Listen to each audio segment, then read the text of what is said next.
আমন্ত্রণ জানাচ্ছি প্রিয় দর্শক, মানচিত্রের নিয়মিত আয়োজন কথোপকথনের। আসসালামু আলাইকুম। আজকে আপনাদের সামনে আবার হাজির হলাম যে ইউনূস শাহী পদত্যাগের জন্য ৫টি দাবি দিয়েছেন সেনাপ্রধানের কাছে, এবং সেটা রাষ্ট্রপতির কাছে পৌঁছানোর দায়িত্ব নাকি সেনাপ্রধানকে দিয়েছেন। এটা হচ্ছে যে ভেতরকার একদম সলিড ইনফরমেশন, যে ইনফরমেশনটা এখন থেকে ৩ ঘন্টা আগে আমি পেয়েছি। তো উনি পদত্যাগ করে কি করবেন? আসলে উনি পদত্যাগ করবেন বলতে, যেহেতু এখন কেউই ওনাকে আর বিশ্বাস করছেন না, ওনাকে পদত্যাগ করতে হবে। সেনাপ্রধানও চাচ্ছেন না যে ওনার আন্ডারে কোনো নির্বাচন হোক। একটা তত্ত্বাবধায়ক সরকার এনে সেই সরকারের অধীনে একটা নির্বাচন করবেন, তার আগে উনি পদত্যাগ করে সেই সরকারের কাছে ক্ষমতা হস্তান্তর করে চলে যাবেন। আর এই বিষয়ে আসলে সেনাপ্রধান বা রাষ্ট্রপতি চুপ্পুর চাইতে আমেরিকা এবং ইউরোপীয় ইউনিয়নের চাপ সর্বোচ্চ বেশি। এই সব ঘটনাগুলো মিলিয়ে আপনার অবস্থা এমন পর্যায়ে পড়ছে যে ইউনূস প্রশাসনের উপর একটা চাপ পড়েছে। সেই চাপে এখন ইউনূস সাহেব 5টা দাবি জানিয়েছেন যে উনি পদত্যাগ করে তত্ত্বাবধায়ক সরকারের হাতে ক্ষমতা হস্তান্তর করে উনি চলে যাবেন। তবে তার 5টা শর্ত।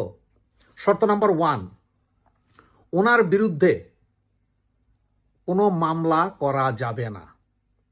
শর্ত 2, অতীতের ওনার যত মামলা ছিল যেগুলো এখন খালাস দিয়েছে বিভিন্ন কোর্ট থেকে, সেগুলো পুনরুজ্জীবিত করা যাবে না। নাম্বার 3, ওনার যত প্রতিষ্ঠান আছে, এই যে গ্রামীণ ব্যাংক, গ্রামীণ টেলিকম, গ্রামীণ হাসপাতাল, গ্রামীণ ইউনিভার্সিটি, এবং উনি যেই এখন ওই মানব পাচারের যে লাইসেন্সটা নিয়েছেন এবং বাকি ব্যবসা, কোনো কিছুর কোনো ক্ষতি সাধন করা যাবে না। এগুলো সব যেটা যেভাবে আছে ওভাবেই থাকবে। এইটার ব্যাপারে কেউ কোনো নাক গলাতে পারবেন না, মানে ব্যবসা বাণিজ্য ওনার চলতে হবে। নাম্বার 4, উনি সহ ওনার এই মন্ত্রী পরিষদের বাকি যারা আছেন ওনাদের সবাইকে সেফ এক্সিট বিশেষ চার্টার্ড বিমানে নির্দিষ্ট গন্তব্যে পৌঁছে দিয়ে আসতে হবে। এবং নাম্বার 5, জুলাই আগস্টের যে ঘটনা বা যা কিছু ঘটেছে, যা কিছু হয়েছে, এগুলো কোনো কিছুতেই উনি, ওনার পরিবার, ওনাদের যেই মন্ত্রী পরিষদ এই মুহূর্তে আছেন, উপদেষ্টা পরিষদ, তাদের পরিবার পোষ্য কাউকে কোনো বিষয়ে জড়ানো যাবে না। এই 5টি শর্ত মেনে নেওয়ার জন্য বিশেষভাবে অনুরোধ করেছেন আমাদের সেনাপ্রধানের কাছে, এবং সেনাপ্রধানকে অনুরোধ করেছেন এই খবরটা যাতে রাষ্ট্রপতির কাছে পৌঁছে দেওয়া হয়। যদি এগুলো সব ঠিকঠাক হয় এবং এগুলো মেনে নেয়, তাহলে উনি এই সেফ এক্সিট নিয়ে বাংলাদেশ থেকে চলে যাবেন। এবং ওনার চলে যাওয়ার মূল কারণ নির্ঘাত আপনাদের বুঝাতে পেরেছি। এ হচ্ছে যে মূল কাহিনী। তবে শর্ত ওই 5টাই দিয়েছেন ইউনূস সাহেব, যে 5টা মেনে নিলেই উনি যে কোনো মুহূর্তে তত্ত্বাবধায়ক সরকারের হাতে ক্ষমতা দিয়ে চলে যাওয়ার জন্য উনি রাজি হয়েছেন। আর আপনারা সারা দেশে এই মুহূর্তে দেখতে পাচ্ছেন কিভাবে সেনাবাহিনীও বিভিন্ন জায়গায় মারামারিতে আছে। যে 11 তারিখ রাতের একেবারে 12টা বাজার 1 মিনিট আগ পর্যন্ত আমার সন্দেহ থাকবে নির্বাচন হবে কিনা। এটা বলে দিয়েছি। 12 তারিখে নির্বাচন হলো, আমি এটা এখন না, আগে থেকে বলে আসতেছি। আমার যথেষ্ট সংশয় রয়েছে নির্বাচন হবে না। কারণ শ্বশুর বাড়ি খাওয়া আর বালুর চরে হাগা, এত সুখ এখন যারা ক্ষমতায় আছে, এই সুখটা কেন ছাড়বে বলেন তো আমাকে। আমাকে বুঝিয়ে বলেন, যারা এই মুহূর্তে ক্ষমতায় আছে কোনো দায় নেই, কোনো দায়িত্ব নেই, তাদের আপনি দায় দিতেও পারবেন না। কারণ ইন্টারিম সরকারের তো কোনো দায় নাই রাষ্ট্রের প্রতি। তার দায় কি? তার দায় নাই। তার একটা দায়িত্ব আছে নির্বাচন করা। আপনি এই দেশের কি হলো, এই নেতাকে আপনি কৈফিয়ত তলব করতে পারবেন না, কারণ সে নির্বাচিত নয়। আপনি তাকে ভোট দেননি, আমি তাকে ভোট দেননি, দাদা দেননি, কেউই দেয়নি, নোবডি। তো এখন এরা তো চাইবেই যে, মনে করেন বিষয়টা এরকম, বিয়া শাদী করলাম না, কিন্তু শ্বশুর বাড়ি শুধু যাওয়া আসা, খাওয়া দাওয়া, এমনকি শ্বশুর শাশুড়ি কোনো গিফট দিতে হয় না, শুধু আমি যাই নিয়ে আসি। এই সুযোগটা কে ছাড়ে বলেন? এরা তো চাইবে নির্বাচন যাতে না হোক। যত দেরি হবে এদের ততই লাভ, যত দেরি হবে ততই লাভ। বিষয়টা এরকম পাটের ব্যাপারের মতো, পাট তো গুদামে উঠাইছি, যত দেরি হবে ততই আমার পাটের দাম বাড়বে। বিষয়টা এরকম হয়ে গেছে। তাই আর এই প্রচেষ্টা অপচেষ্টা দুটোই চালাবে যাতে নির্বাচন না হয়। আদতে বিএনপি ছাড়া কেউ নির্বাচন চাইতেছে না। জামাত তো তাদের দায়িত্ব হলো যে নির্বাচন যদি হয় ভালা, না হইলে খুব ভালা, এটা হলো জামাতের দর্শন, ওটা আমরা বুঝি জামাতের বদমাইশি। এই কথাটাই বলতেছিলাম যে 1971 সালের পর থেকে 2026 সালের এই যে আজকে এত ক্ষমতার স্বাদ জামাত কবে ভোগ করছে আপনি আমাকে বুঝায় বলেন তো। যে ঢাকা বিশ্ববিদ্যালয় তাদের দখলে, ছাত্র সংসদ তাদের দখলে, জাহাঙ্গীরনগর বিশ্ববিদ্যালয় তাদের দখলে, এসপি অফিস তাদের দখলে, ডিসি অফিস তাদের দখলে, মোটামুটি মসজিদ গুলো তো আগেই দখল করে নিছে। তো এই সুযোগ তারা আর কোনোদিন পেয়েছিল কি? যে তারা কেন চাইবে ইলেকশন? ইলেকশন চাইলেই তো বরং তাদের লস, কারণ ইলেকশন হয়ে গেলে একটা সরকার আসবে, আর নিশ্চয়ই সেই সরকারে জামাত এককভাবে কোনোদিনই সরকার গঠন করতে পারবে না, অন্য কোনো দল আসবে যদি ইলেকশন হয় আর কি। এমনকি সিলেকশনও যদি হয় তবুও জামাত ক্ষমতায় আসতে পারবে না, সেই সাংগঠনিক ক্ষমতা তাদের নাই। তাদের হাতে 6টা ব্যাংক থাকতে পারে, অজস্র ইন্স্যুরেন্স কোম্পানি থাকতে পারে, অনেক ব্যাংক থাকতে পারে, ইসলামিক ব্যাংক সহ অনেক ব্যাংক থাকতে পারে, তারপরে ইসলামী ব্যাংক হাসপাতাল থাকতে পারে, ইবনে সিনা থাকতে পারে, কিন্তু তাদের সাংগঠনিক ক্ষমতা অতটুকু নাই যে তারা ক্ষমতা দখল করবে এই দেশে, না ভোটে না বাই ফোর্স, কোনোভাবেই তারা ক্ষমতায় যেতে পারবে না। এই 17 মাস তারা সেই কেস স্টাডি করেছে, করে দেখেছে তারা যেতে পারবে না বলেই তো তারেক রহমানকে আসার অনুমতি দিয়েছে বলে প্রতীয়মান হয়, কেউ কেউ মনে করেন। আর দাদা একটা কথা বলেছে চমৎকার, যে কেন নির্বাচন হবে না তার একটা কারণ দাদা বলে গিয়েছেন, সেটা হলো যে রিপিট হচ্ছে, কিন্তু এটাই সত্য, কিছু কিছু রিপিট মাঝে মাঝে করতে হয়। সেটা হচ্ছে যে কোনো আমেজ নাই, মানে মানে যার বাড়িতে বিয়া তারই খবর নাই, পড়শিদের খবর কেমনে থাকবে? বিয়ে শাদী হইলে যেমন পড়শিরা খুশি, যার বিয়ে হবে তারা খুশি, আত্মীয় স্বজন খুশি, গ্রামের লোক খুশি, নির্বাচনে তো 14 গোষ্ঠী খুশি থাকে, আরো বেশি খুশি হয়। কিন্তু আপনি দেখেন রাত 8টার পরে মানুষজন বাইরে থাকে না, ভয়ে। নির্বাচন কোনোদিন ভয়ের মধ্যে হয়? হয় না। ওই যে দাদা বললো ঢাকাতে 13 নম্বর আসনে ঢাকাতে কেউ যায় না। হ্যাঁ, কেউ যায় না। আরে ভাই ঢাকা তো দূরের কথা, সবচেয়ে নির্বাচনী আমেজ থাকে হলো গ্রামে। সেই গ্রামে আপনি 10টার পরে কোনো দোকানি খোলা পাবেন না।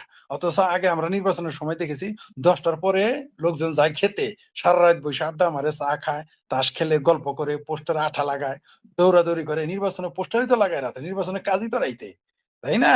কিন্তু আমরা তা দেখতেছি না এইবার। তো এই না দেখার কারণে জনগণ হতাশ। আর ওই যে বললেন যে ক্যান্ডিডেট নিজেই যায় না, শুনেন আমি 3টা জায়গায় মনোনয়ন পত্র তুলতে আমার লোক পাঠাইছিলাম। প্রথমত বলছে যে আমাকে তো মেরে ফেলবে বা আমার লোকদের মেরে ফেলবে। তারপরে তো আমি তো ঘাওড়া লোক, জামালপুর বাড়ি, ময়মনসিংহ অঞ্চলের লোক, আমরা একটু তেরা থাকে আমাদের রক, তো আমরা তো আবার পাঠাইছি। তখন ডিসি সাহেব বলছে, ভাই আপনি কেন এগুলো করতেছেন? এগুলো পাঠানোর কারণটা কি? নির্বাচন তো হবে না। কোথায় কোথায় বলছে শুনবেন? 16তেও এই কথা বলা হয়েছে, ঢাকার 16 নম্বরে, মধুপুর টাঙ্গাইলিয়াকে বলা হয়েছে, জামালপুর এই কথাই বলছে আমাকে। এটা আজকে কেন বললাম, যেহেতু আপনারা কথাটা তুলছেন।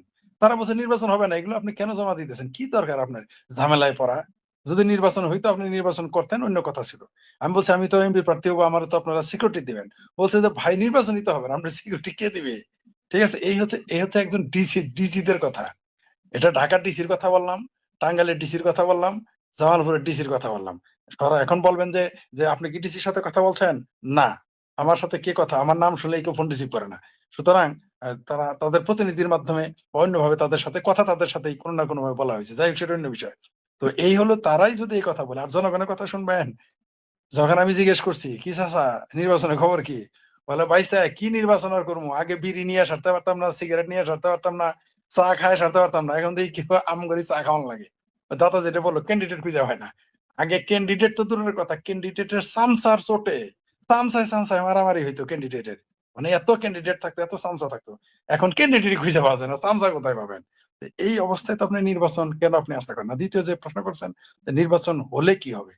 এই দেশে যদি নির্বাচন না হলে কি হবে? নির্বাচন হলেও বলে দেই আমি, বাংলাদেশ খাদের কিনারায় গিয়ে পড়বে। আর যদি নির্বাচন নাও হয় তাহলে জাহান্নামের চৌরাস্তায় পড়বে। ফলাফল একটাই নির্বাচন সম্পর্কে, যদি নির্বাচন হয় তাহলে তরমুজ পড়বে চাকুর উপরে, আর নির্বাচন যদি না হয় তাহলে তরমুজ পড়বে চাকুর উপরে, মানে ফলাফল কিন্তু একই, অর্থাৎ তরমুজ কাটা যাবে। বিষয়টা এরকম, বাংলাদেশটা এখন তরমুজে পরিণত হয়েছে। বাংলাদেশ এখন গনিমতের মাল, যার যেভাবে ইচ্ছা যা ইচ্ছা তাই করতেছে। আমার ভাষা একটু বলি, দাদা তো বলবে একাডেমিক, আমি একটু নন একাডেমিক বলি।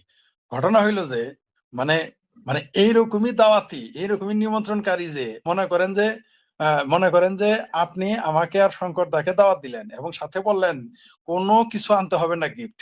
মাশাআল্লাহ, ভালো কথা।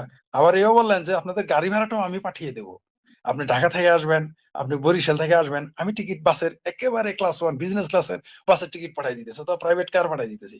তারপরেও আমরা দুইজন না করলাম যে আপনি দাওয়াত খাবো না। তাহলে বুঝেন যে কিরকম দাওয়াত খানে না হলে আপনি, কিরকম আপনার অবস্থা, কিরকম আপনার আয়োজন, যে গাড়ি ভাড়া দিয়েও আপনি দাওয়াত খাওয়ার লোক খুঁজে পাইতেছেন না, নিমন্ত্রণ খাওয়ার লোক খুঁজে পান না। এটা একটা হাস্যকর, পৃথিবীর ইতিহাসে বোধহয় এরকম কোনো ঘটনা ঘটে নাই যে যেই দেশে নির্বাচন হবে, নির্বাচন কমিশনার বলবে বা যারা ক্ষমতায় তারা বলবে আপনারা আসেন, প্রতিনিধিত্ব করতে খরচপাতি আমরা দেবো। এই জীবনে প্রথম শুনলাম। এটা একটা হাস্যকর ব্যাপার। মানে আপনি বিশ্বাস করেন, আমার এটা শোনার পরেই আমি প্রথমে বিশ্বাস করি না, আমি খবরটা মাত্র 1 ঘন্টা আগে জানছি। এত হাসির বিষয় এটা যে আজ পর্যন্ত প্রতিনিধিরা সবসময় আসতে চায়, বরং আমরা দেখেছি সরকার না করে আসতে দিব না, আসতে দিব না, কারণ দুর্নীতি করবে। আর এরা ডাকে তাও আসে না। দালমে কুস্তো কালা হায়, কারণ তারা বুঝে ফেলেছে যে এই নির্বাচন হবে বাংলাদেশের ইতিহাসে সবচেয়ে বিতর্কিত এবং নিকৃষ্ট নির্বাচন। তো এই কালা দাগ ইউনূসের গায়েই থাকুক, আসিফ সারের গায়েই থাকুক, ওয়াকার সাহেবের গায়েই থাকুক, নির্বাচন কমিশনারের গায়েই থাকুক, জাতিসংঘের পর্যবেক্ষক দল কোন দুঃখে দাগ নিতে যাবে? সেই জন্য তারা আসবে না। তবে এরা না আসার মাধ্যমে প্রমাণ হয়ে গেছে যে বাংলাদেশের নির্বাচন এটা হচ্ছে না, অথবা নির্বাচন ভালো হবে না, হওয়ার প্রশ্নই আসে না। এরা তো টিকে আছে মব কালচারের উপরে, এই মব সন্ত্রাসের ঘাড়ে চড়েই তো তারা টিকে আছে। তো এরা তো চলতে দিতেই পারে। আর আপনি দেখেন, আপনি তো বললেন যে সকালে ধরলো, বিকেলে রিমান্ড দিল, সন্ধ্যায় ছেড়ে দিল। অথচ আমরা বীর মুক্তিযোদ্ধা যাদের বয়স 80-র উপরে, 82-83, তাদের মাসের পর মাস জেলে থাকতে দেখেছি। এমনকি এই দেশের একজন প্রখ্যাত শিক্ষাবিদ কলিমুল্লাহ স্যারকে বিনা কারণে তাকে জেলে পাঠানো হয়েছে। আমরা তাকে দেখতে পেলাম, তারা জেলে আছে, জামিন দেওয়া তো দূরের কথা। আরেকজন আছে সবচেয়ে নিরীহ প্রাণী, যেটা আমি বাংলাদেশের হিন্দুদের নিরীহ প্রাণী মনে করি, I am sorry to say. তো নিরীহ প্রাণীদের একাংশের একটা নেতা, এই কি যেন নাম তার, চিন্ময় কৃষ্ণ দাস। চিন্ময় কৃষ্ণ দাসকে বছর হয়ে গেল তাকে জেলে রাখা হয়েছে। শুধু জেলে রাখা হয় নাই, তার উকিলও নিয়োগ দেওয়া যাবে না, সেই ভয়ে রবীন্দ্র ঘোষ তো ভারতেই চলে গেছে ভয়ে। তো এই যে এমনকি বলা হয়েছে তিনি ফিরে আসলে তাকে গ্রেপ্তার করবে, তার কোনো উকিল নিতে দিবে না। এটা প্রকাশ্য বলেছে, এমন না যে এটা গোপন।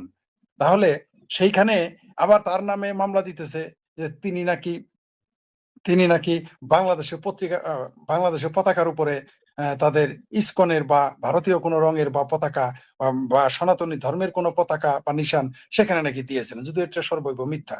কিন্তু আমরা দেখলাম যে বাংলাদেশের পতাকার উপরে আইএসআই এর পতাকা নিয়ে দেলোয়ার হোসেন সাইদির ছেলে ঘুরলো। তারপরে আরো অন্যান্য ছেলেদের মেয়েদের আমরা দেখলাম আইএসআই এর পতাকা বাংলাদেশের পতাকার উপরে পথ পথ করে চালাইলো, এবং তারা সেটা ব্রেভলি সেটা ভিডিও করে নিজেরাই চাললো। তাদের গ্রেপ্তার তো দূরের কথা, তাদের মামলা তো দূরের কথা, তাদের সমালোচনা হয় নাই, একটা বাক্য কেউ ব্যয় করে নাই। কিন্তু চিন্ময় কৃষ্ণ দাসকে একটা বছরের পর বছর ধরে জেল খাটতেছে, এবং যতদিন এই ইউনূসের মব সন্ত্রাস এবং ইউনূস থাকবে, মাশাআল্লাহ কোনোদিনই তাকে মুক্তি দেওয়া হবে না, এতে কোনো সন্দেহ নাই।